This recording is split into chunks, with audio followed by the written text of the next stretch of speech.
Hello there and welcome back. So yesterday we moved this eye down. We corrected this angle here.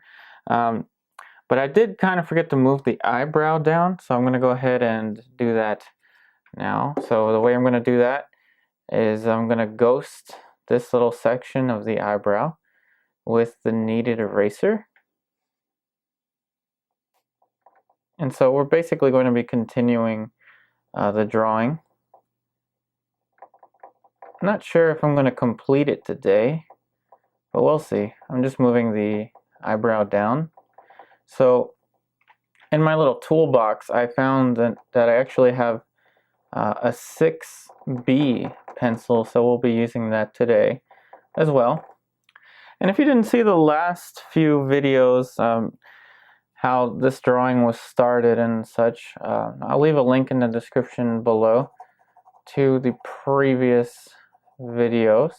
And again, this is going to be daily updates now, so you're going to be seeing my work develop in front of you basically every day.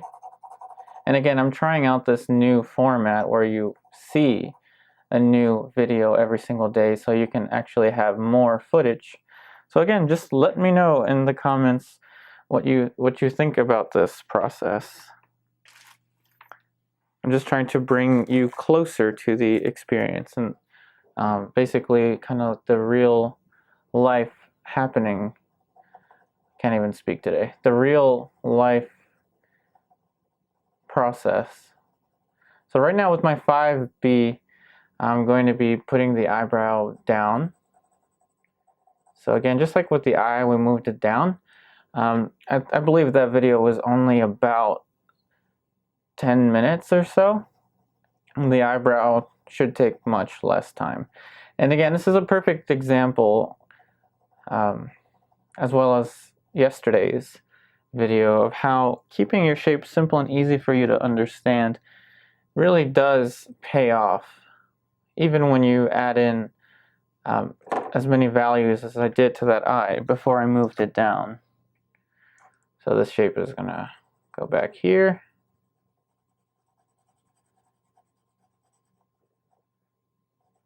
Somewhat like that. Now I also noticed that this is too straight. This eyelid is too straight. It doesn't really communicate with this eyelid. So I'll tell you what, we're going to be using the 6B pencil. Let's test it out. I don't think I've ever used it. I just sharpened it. So let's see what this does. I'm just trying to round out the eye. Sorry, I'm trying to round out the upper eyelid.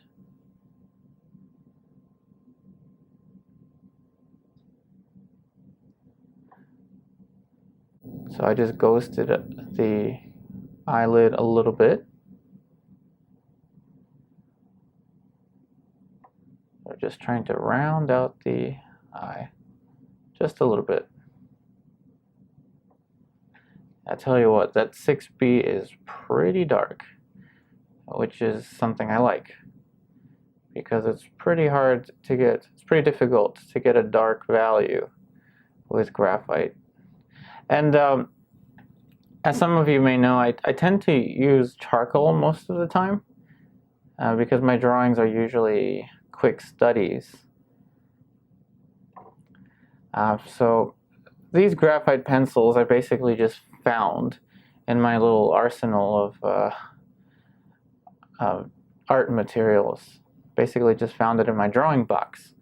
Not sure how long I've had these pencils, but if you have any particular type of graphite pencil that you like, go ahead and leave that in the comments section below. I'm sure that would help everyone, and I'd be curious to know what particular brands out there that people like to use for graphite. I know with charcoal, everyone likes Nitrim charcoal, but not really sure about graphite.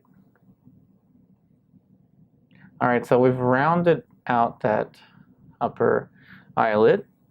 Now we're going to go ahead and start to develop these forms here. And now yesterday I also noticed that this angle here could actually round out a little bit to communicate with this side. So I'll tell you what, let's switch back to the B. So just a mechanical pencil. And this actually comes out a little further.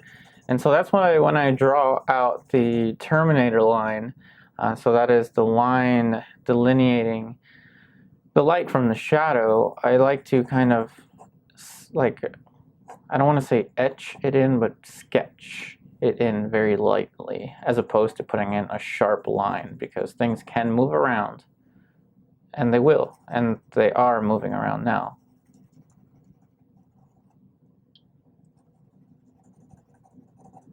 So now that comes down a little further, probably to about there. So let's go ahead and just cross hatch over here to get a darker area.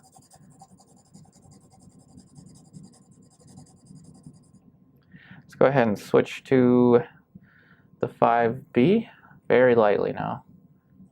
Now remember, if you haven't seen the past few videos, my pencil sharpener did a terrible job with sharpening the pencil, so I used a razor blade and some sandpaper to sand my pencils. Might be very archaic, but I actually kind of like it.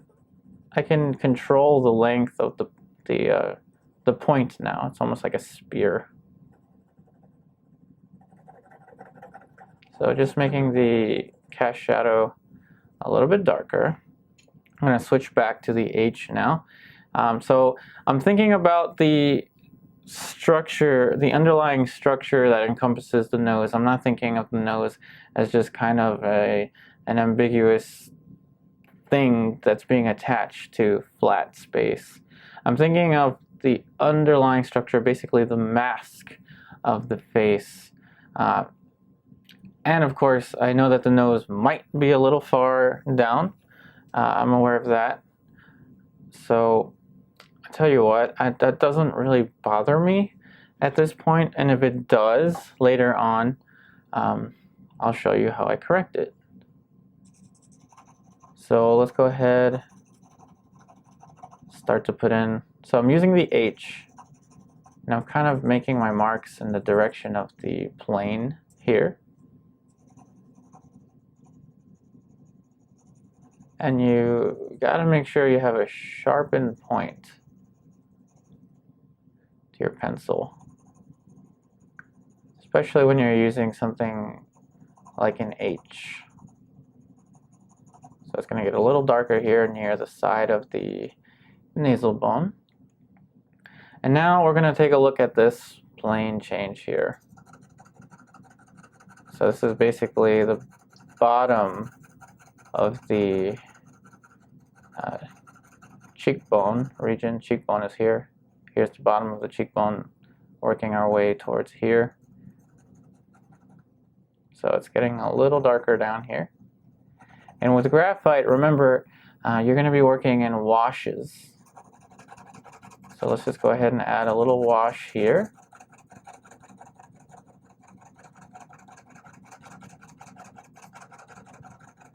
Just progressively altering the values.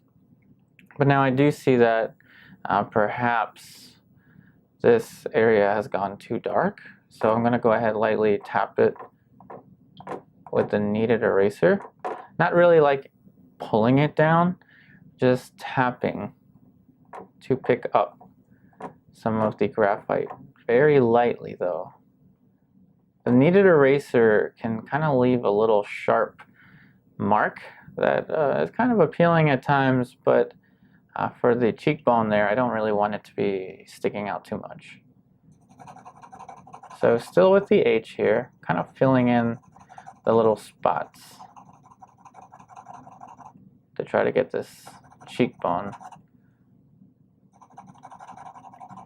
And remember, drawing is a series of corrections. You can also think of drawing as just visual problem solving. And I'm not trying to quote anyone, that's just kind of in my head. But if someone said that before, then of course, I'm sure someone said that before, but I'm not really trying to take credit for what anyone else says. I'm telling you what's going on in my mind as I create this drawing. So anyway, let's think of a drawing as a series of corrections. Visual problem solving. So right here we're going to have a little plane change. Very light. And of course I'm using the H. I'm still using the H for these shapes. So a little plane change there. I'm going to go back into here. Super subtle. Super subtle. Very subtle. Subtle meaning that I'm making these values super close to one another, yet still maintaining the differentiation between them.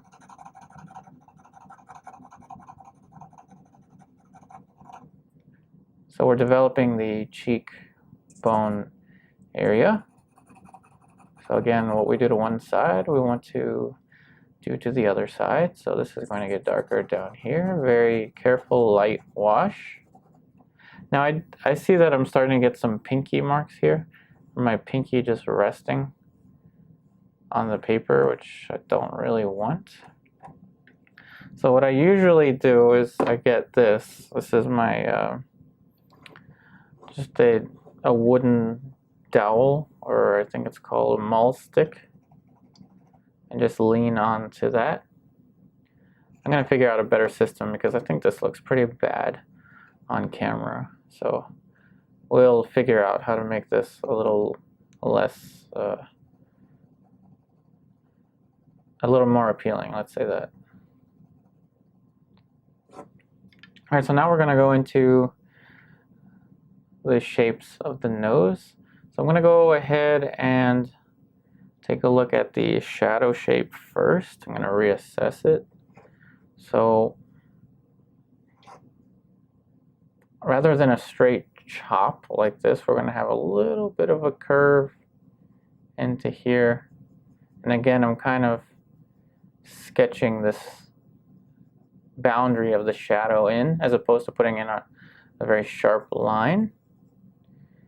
And then it dips down here towards the bulb of her nose, which is right here. And the bulb of her nose should communicate with the center of the upper lip, the middle of the upper lip. Okay, that's enough of that. Now let's get back to the H and start shading in a little more. So just squinting down, I see that this value has to get a little darker.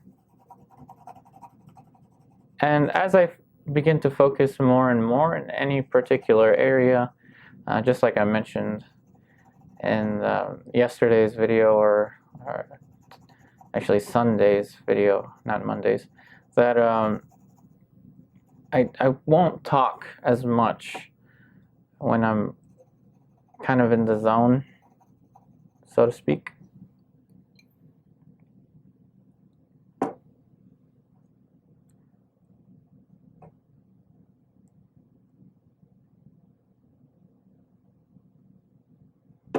So basically I'm just making sure that there isn't a very sharp line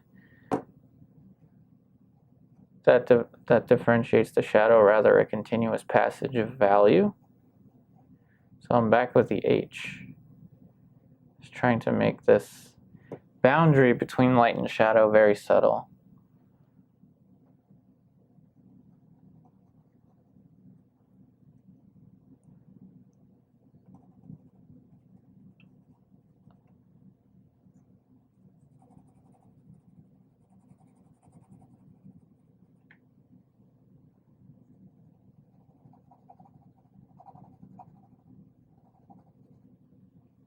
I'm going to switch to the 6B. See if we can get the dark here for the nostril. not pressing too hard. I'm just trying to get a light passage of graphite. And then I'm trying to let these layers build on one another, as opposed to trying to get the value right away.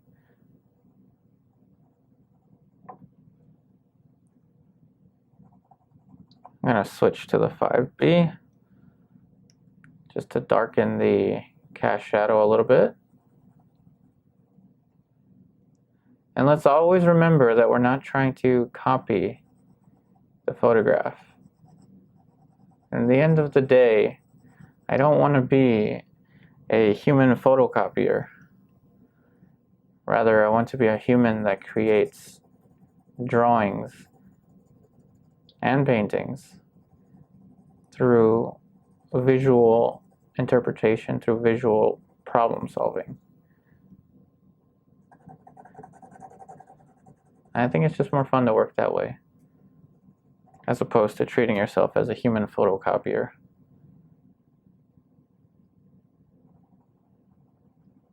So a little darker here. So that's going to be the accent.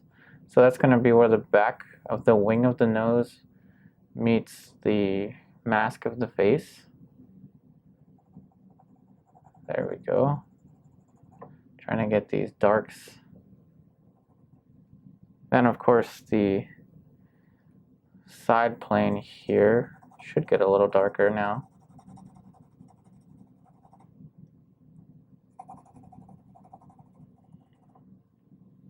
Let's make this even darker.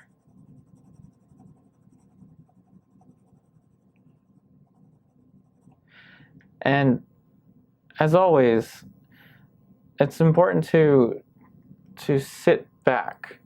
I'm basically at an arm's length away to give myself perspective. Try to keep perspective on your drawing, meaning don't be right on the drawing. That's the temptation, to get really close into my drawing and just look at each little piece and try to finish it perfectly. I think it's better to stay at least an arm's length away, even at these stages. The important thing is what the drawing looks like at a distance, and let's say at an arm's length away. You really want to draw the viewer towards your artwork. That's kind of the psychological aspect of why you should keep yourself at a pretty far distance from your drawing. Another reason I'm at arm's length away is because I'm just trying to make sure my head doesn't block the camera. But it sounds better if I say I'm just trying to give myself perspective, doesn't it? So again, let's just fill this in here. So I think the nose is starting to take form. And it's usually this transition here between light and shadow that'll make that happen, usually. Now we're going to be a little darker here.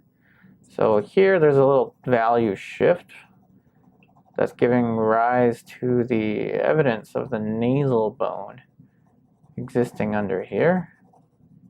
Nasal bone is right there. I'm not going to pretend to know a lot of anatomy that I don't, but I do know that there is the nasal bone here. I'm pretty much trying to visualize almost a skeleton underneath of here.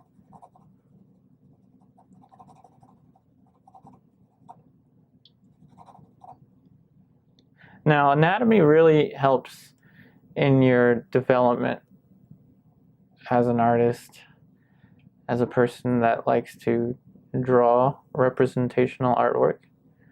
But you don't need to know that much to get started. You certainly don't need to be know as much as a physician knows about the human anatomy to draw.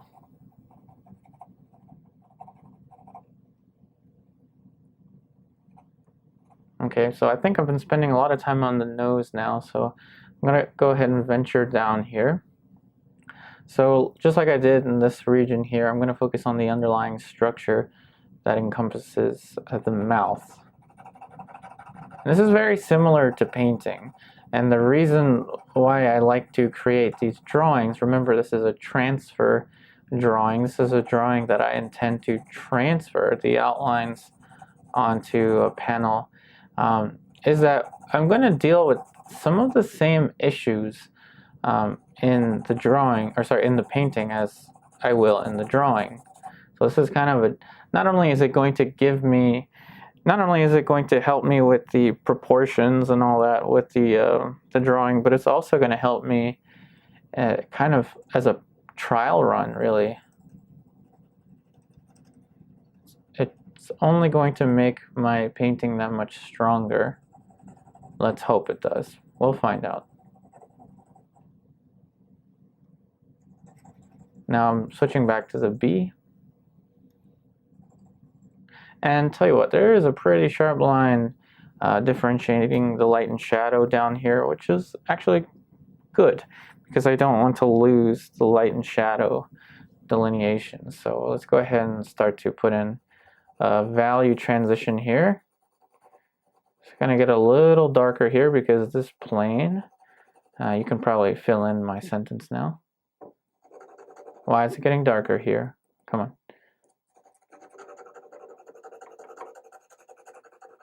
Because the plane is angling away from the light. And that's it. It's the only reason. I'm going to switch to the B.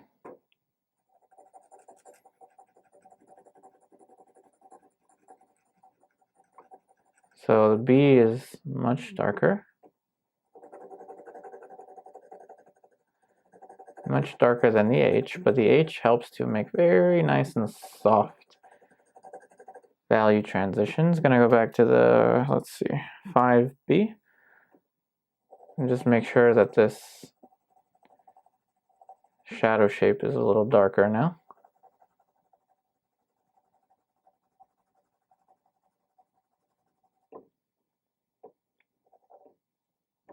And again, I'm trying to fill in the little spots of the texture of the paper. And if you don't want to work on such a rough paper, this is a medium surface, I would recommend using Bristol paper.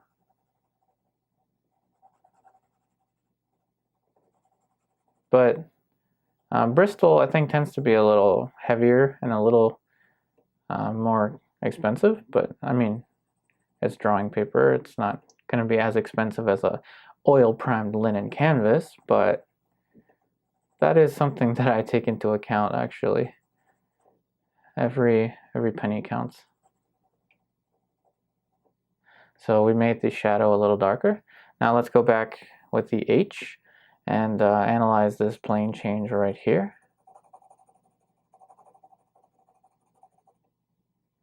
And these values I'm going to be very conscientious about because the model is fairly young.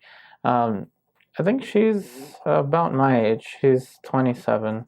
So though she's going to have some value changes here, some form overlaps, they're not as evident. They're subtle. They're there, but they're not as evident.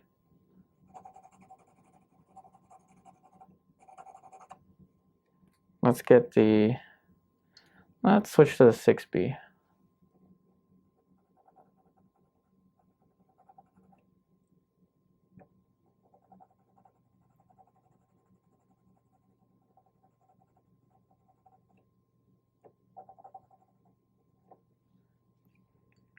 Back to the 5B. And that's just a wild guess. I don't actually know the age of the model. So some of you may wonder how I get the photo references that I do. So my friend, who's an art teacher, let me go to his class, and I already knew the model, and I asked her if I could photograph her for YouTube videos. And that's the way I do it. I like to draw and paint images of people that I have met, people that I know. And again, that's why you won't see me do drawings or paintings of celebrities or anything like that. Nothing wrong with that. If that's what you want to do, perfectly fine. I just don't like to draw or paint people that I haven't met.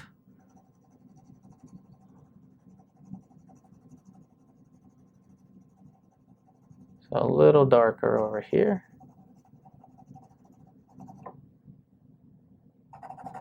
Now the drawing is starting to take a little more form.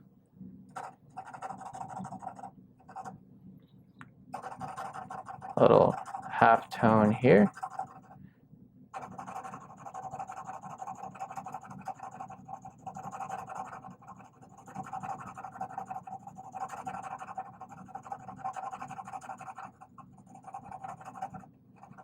Now the local value of the lips is a little darker. Let's go ahead with the B. Just add a little light wash.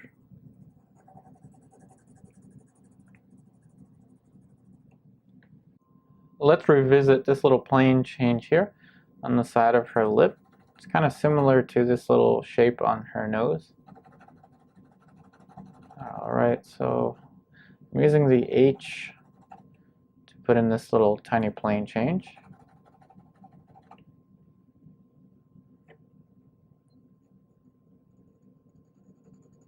I'm just going to soften this little edge down here.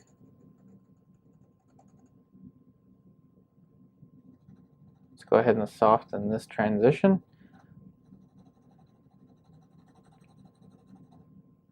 And on the side of the lips, there's a little value change here. Very subtle little value change. Might have made the lips a little too dark there, so let's go ahead and get the kneaded eraser and just tap. Now the kneaded eraser, of course, subtracted too much, so let's go ahead and very carefully fill in just a little bit of light for that. Very, very tiny. Now I think that the drawing might almost be ready for transfer, but I tell you what, I'm going to add another layer of graphite. Now I'm using the H, so it's going to be darker here because we're away from the light. Darker, darker. Then we get lighter here because we're towards the light. Remember, the light's coming from this direction. Now here it's going to get darker. I almost don't even need the model or the photo reference to do this because conceptually I know what's going on. I know that this, based on the outlines, essentially, that this shape is getting darker. And this is also the side plane of the forehead, and we're working our way towards the frontal ridge of the forehead, which is right here. Soften this little edge here, and we're going to get a little darker here. Not too much darker. I think someone asked me a while ago when I was at a drawing or a painting session. Someone asked me a very interesting question. When working from a photo reference, why not put the photograph in black and white and then work from that? And my response was, that's perfectly fine. I mean, if that's what you want to do. But for me, working from a photo reference, I really try to play this game in my head that I'm working from the live model, just that the live model isn't there. But I try to treat the scenario very similarly to working from life. That is, I'm using a TV screen to the corner here, which you can't see in this frame, but I don't have the picture side by side because when I'm working from a live model, I never have the model right next to me. Usually because, not by choice, but just because when I work from live models, I'm usually with an art group. In fact, I run a Tuesday morning art group where there's maybe about 10 or 15 of us in there, and it wouldn't be fair if I had the model right next to me. No one would be able to see. So I kind of, when I'm working from photo references, I keep it in color and I keep it just as far away as a live model would be. So let's go ahead and, again, make this area a little bit darker, but only using a light wash. Now this is imperceptible, probably imperceptible to the eye at first, and this definitely is going to be imperceptible, at least I think, to the camera. But again, this area is getting darker, as you know, because the plane is angling away from the light. And I'm adding in a light wash onto everything, because graphite allows you to do that. If I were to do this with charcoal, it would go all over the place, which would be kind of an interesting effect, but not what I would want. Let's go ahead and just add a light wash on all of this.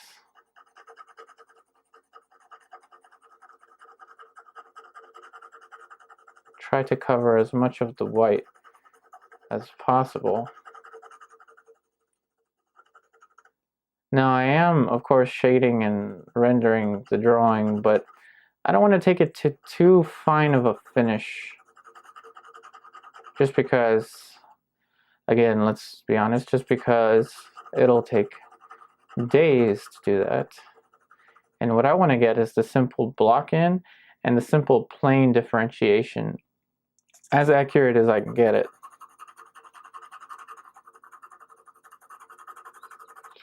But if in the future, if you really want to see some very, very finished drawings, we can do that. Just comment below if you want to see me do some very finished pencil drawings, even more finished than this one. Let me know.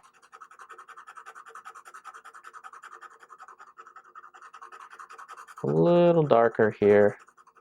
Just adding in, again, a very light wash.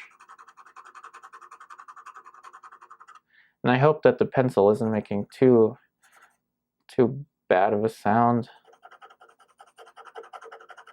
A little darker here. And again, I'm addressing the entire mask of the face, as well as the features.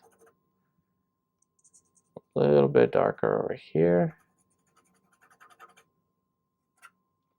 Alright, so now I'm going to switch back to the B, and I'm going to apply a wash into the hair, because the hair is actually going to be quite an important compositional element to the painting.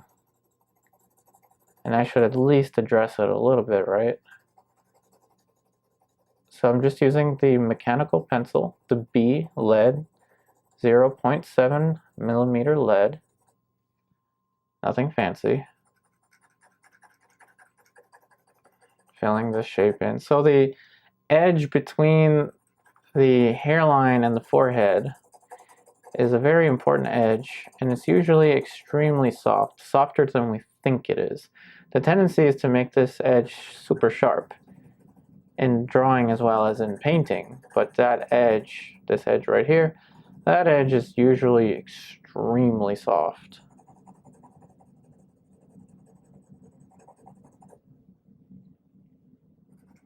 Alright, so let's just go ahead and fill in the rest of this with the pencil. I'm just going to go ahead and skip that part away because I'm sure you don't want to see me fill in all of that. I'm kind of shading diagonally, but in this direction. Again, it's kind of like a right-handed person's mark. I just like diagonal marks. I don't know.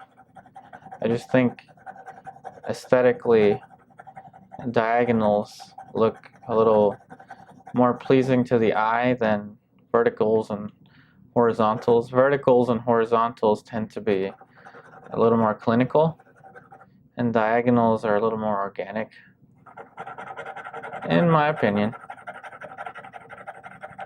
So I think the next thing we'll do is push some of the darks. So we'll try to push some of the darker darks using the 6B, and then maybe add a little more subtlety with the H, but not much more than that. And then this drawing should be ready for transfer. So again, I'm using the 6B. Let's push this dark. Needs to get even darker. So let's not lose track of the upper eyelid sitting back there.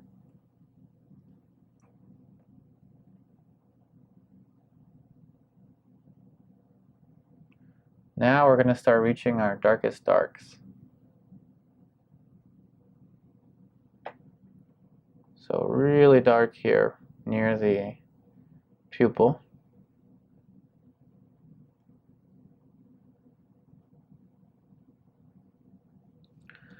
Let's hope that the irises are about the same size. Again, just using my caliper. Yep, same size. Horizontally. What about vertically? Yep, same size. And if you've been watching this drawing since the beginning, you know how much I've struggled getting this eye to communicate with that eye.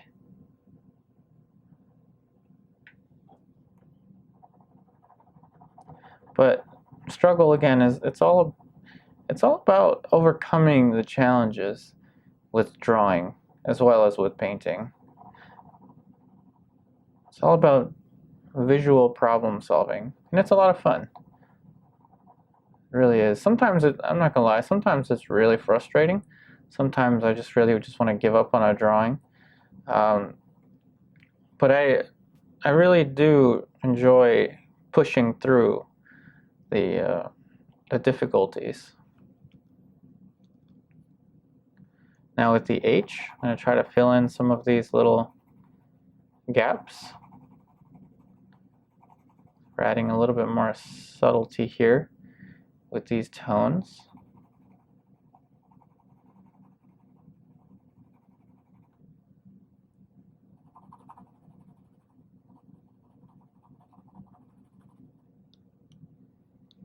Back to the 6B.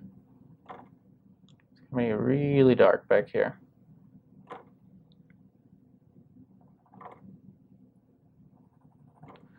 I'm going to switch to the 5B. The 5B is almost gone. Looks like I'm going to have to run to the store. A little darker over here. Back to the H. Just want to fill in some of these little spots.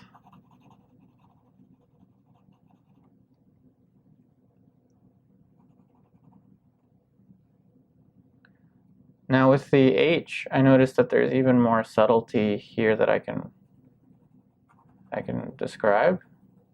And I'm not really going to be transferring all the value transitions, so you might be wondering why on earth am I spending all this time with the drawing, shading it and all this stuff, and really it's just gathering information. It's learning as much as I can about this portrait before transferring the outlines onto the canvas, or the panel in this case.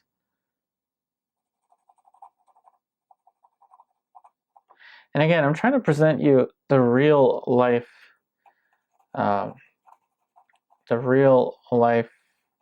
can't even speak today, real life scenario with the mistakes and everything. And again, I'm trying to show you how I prefer to work, especially if you present me with unlimited time, then I will do this type of process.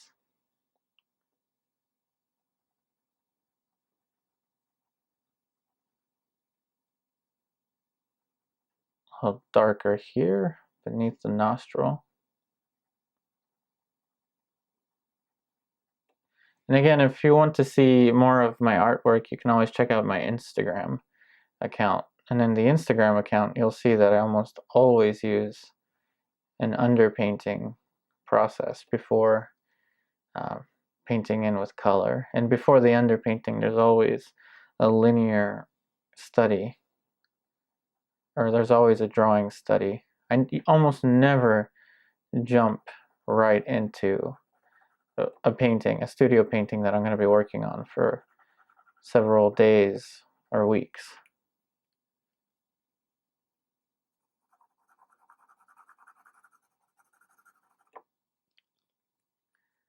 Let's push some of the darks here for the mouth. Accent of the mouth, switch to the 5B.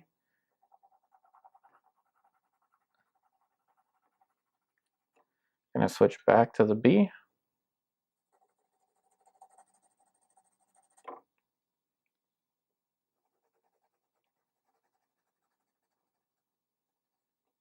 Now let's make sure that the root of the nose right here communicates with the middle of the bulb of the nose right here. Here's the bottom of the bulb of the nose. We're seeing a little bit of the side of the wing here. So there should be vertical relationship here between the, let's get the T-square, between the root of the nose, here we go, and the middle of the upper lip, being right here. So it looks like we're good. Looks like we're good.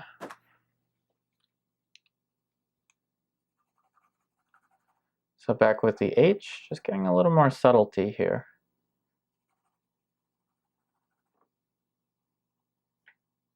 We're very close to being ready to transfer this drawing.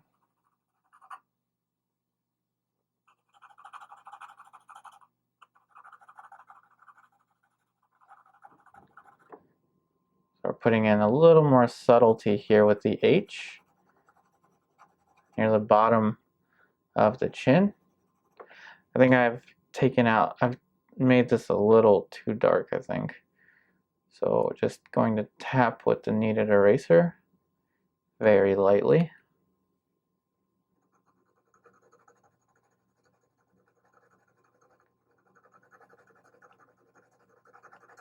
Just want to make sure that this dark light is prevalent.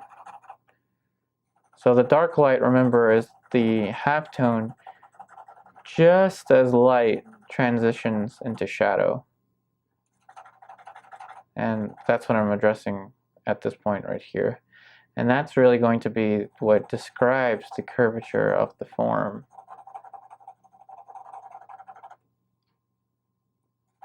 Now switching back to the 6B. No, I'm going to switch to the B. I just want to make this little shape a little bit darker so I can have a much more clear delineation between the light and the shadow. Now when we switch to the transferring process, this is going to be very hard to figure out on the transfer paper where the boundary of light and shadow is. So that's why I'm kind of going over this again and darkening it so I can at least see a dark band of value beneath the transfer paper.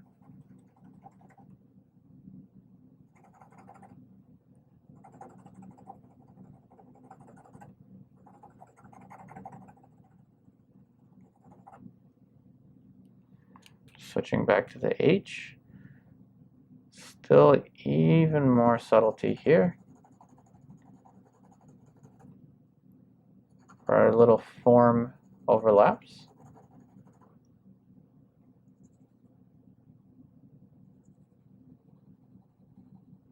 Very subtle.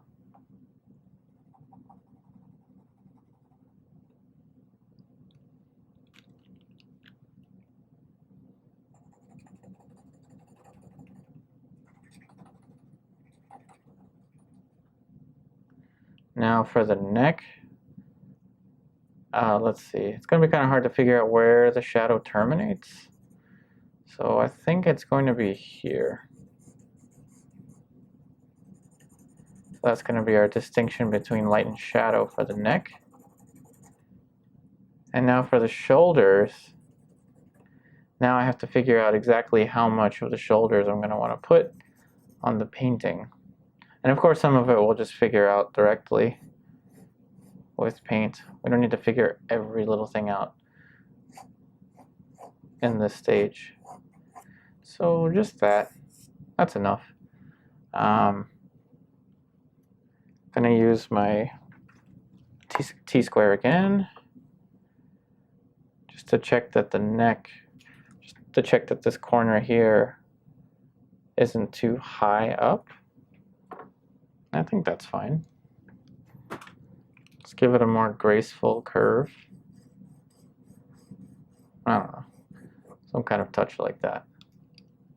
Alright, so I think the drawing is just about ready to be transferred onto the panel that we'll be using for the oil painting.